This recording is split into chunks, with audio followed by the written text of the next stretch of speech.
Nitoy androany ny fankalazana ny andro maneran-tany ho an'ny positra. Nisy araka izany ny fanolorana mari-boninahitra ireo mpiasan'ny ministeran'ny fampiroboroboana sy fanovana ny haitao arak'ady mirindra ny positra ary ny fifandraisan-davitra ary ny mpiasan'ny positra malagasy teny amin'ny CCI Ivato. Jemima Radaniela sy Mamy Rasamoely.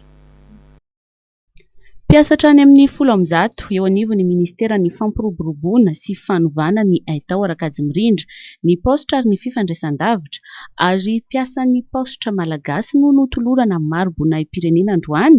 entina ankasitrahana azy ireo noho ny asa vitany. Lanonana atao androany zany dia amin'ny CCI Ivato dia lanonana fanomezana mari-pakasitrahana mari-boninahim-pirenena ho an'ireo mpiara-miasa rehetra tato amin'ny ministera sy tato amin'ny positra malagasy ihany koa. Izy ireo dia misy ireo mpiara-miasa izay efa nandeha sotrorono, fa misy ihany koa ireo mpiara-miasa izay mbola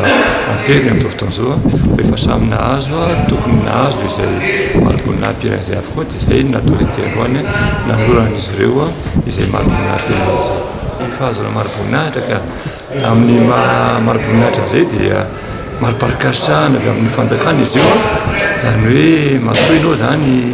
nahazo mari-pakasitrahana dia tafiditra ao anatin'ilay olona araka ny fahazavana entsika teo dia hoe olona voasokajy ao anatin'ilay hoe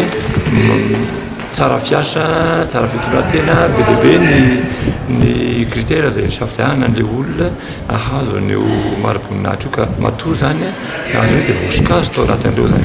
efa tombontsoa anankiray izay hoe ny fanjakana mihitsy no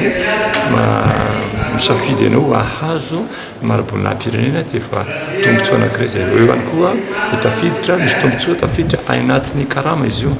Rehefa mahazo mari-boninahim-pirenena ny mpiasa-panjakana anankiray dia misy fiantraikany any amin'ny karama izay raisiny iny na izy mbola eo am-piarinasa na efa nandeha sotrorono raha dia efa misy fitombony ny fisotrorono rehefa nahazo mari-boninahim-pirenena ohatr'izao izy. Ny positra malagasy izay orinasa dia mandray anara-bola na antanan-dehibe izany fa indrindra ny any ambanivohitra. Ny amin'izao andro fankalazana ny andro maneran-tany ho an'ny positra izao dia ny vinanay ato amin'ny positra dia ny fametrahana foana hatrany ny positra ho lasa ho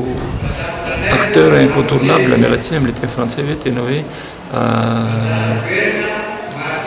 acteur incontournable amin'ny inclusion financière araka ny fananjavana azy omaly mba tena hoe mpandray anjara mavitrika sy mpandray anjara feno amin'ny fampisotrahana ara-bola ny malagasy eto Madagasikara